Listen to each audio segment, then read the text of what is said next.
Hey there. Hi. How's it going, bros? My name is Dio! He shows up in all my spirit photos!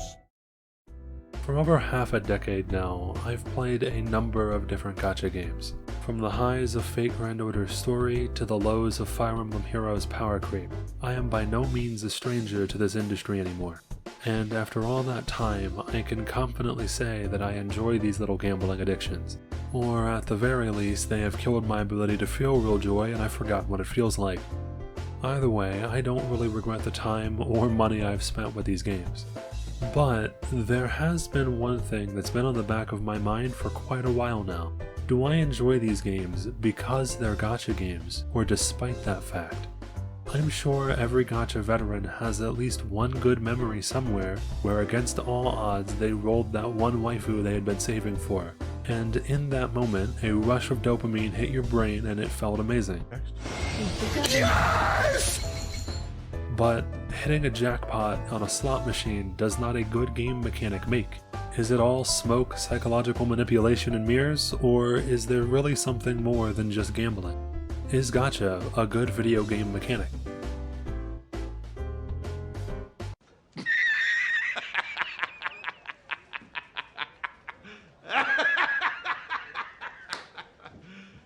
You serious? Alright, look, I'm going to give one good reason why I think gachas can have a positive effect on the game that they're in. But I don't want that positivity to give the wrong impression. As they are commonly used today in the games that we often call gacha games, they really only serve as a way for developers to psychologically strong-arm players into spending more money. This is just one of the many variety of tactics, such as the fear of missing out on limited units, the incentive to roll for dupes of high rarity characters, and the never-ending incline of power creep that gacha game devs will often use in an attempt to drain as much money as possible from their usual players and hopefully draw in a large spender that the industry calls a whale.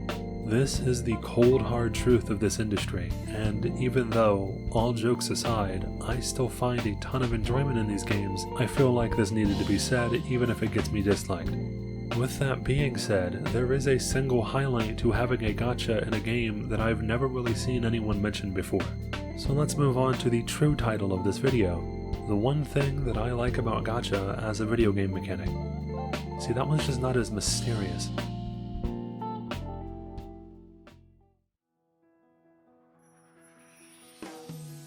Customization has always been one of this genre's strong suits. Every one of my gacha game accounts really feels like my account. Not everyone who has downloaded Fire Emblem Heroes has had the pleasure of rolling Soleil, and even out of those that did, I doubt anyone has her at plus 10 merges with these specific skills in this specific team. Whether it's through unit customization, team building, or just how exactly you beat a given stage, you are unique, a special little addicted snowflake.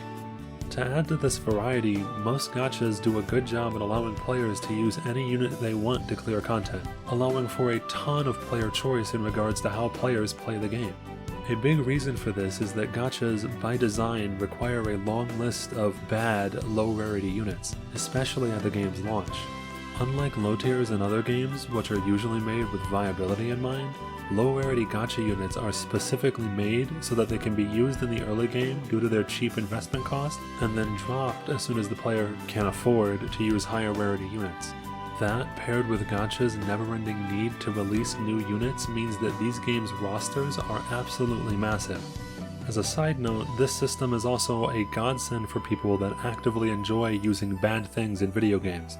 I, of all people, would know as a Blitz, Master Yi, Scholar, Mirage, Mastima enjoyer. That's my character! I'm the trash man!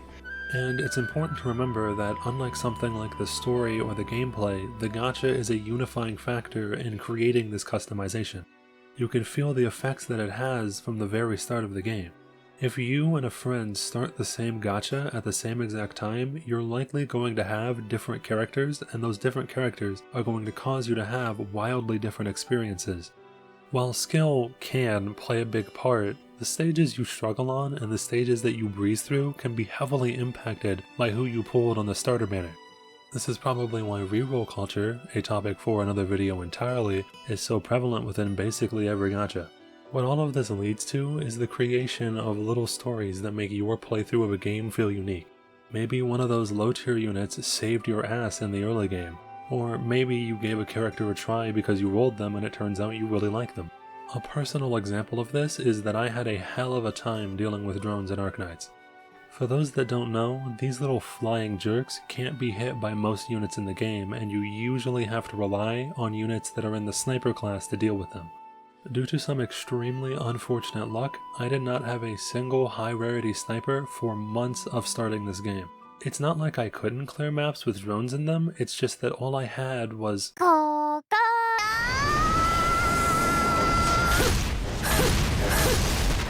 and Meteor, both of which I didn't really like the designs of.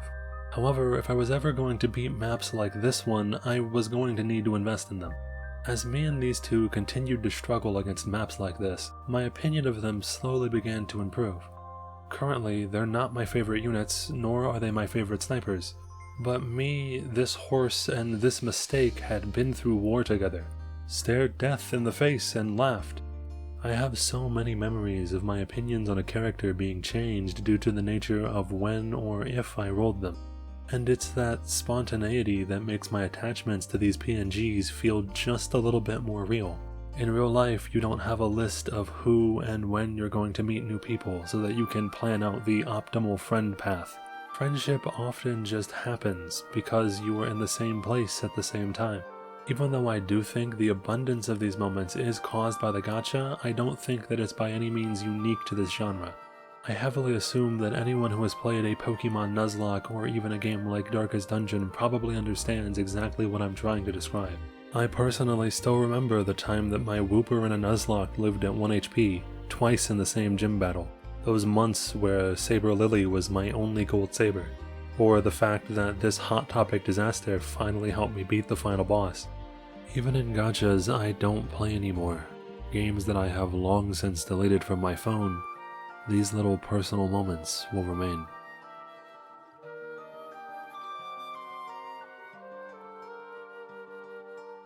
People play games for an uncountable number of reasons. Some people want to explore the fantastical worlds of RPGs, while others are more at home with the minute-to-minute gameplay of first-person shooters. A select few people even still claim to enjoy League of Legends. And despite what some have said, there is no correct way to enjoy a video game.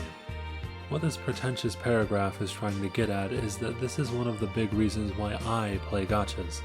Even though I don't think it makes up for the psychological manipulation, I highly value customization in games.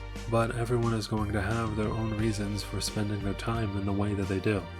When all is said and done, I think there's really only one thing about the gacha that we can all agree on. Rate Up always has and always will be a complete lie.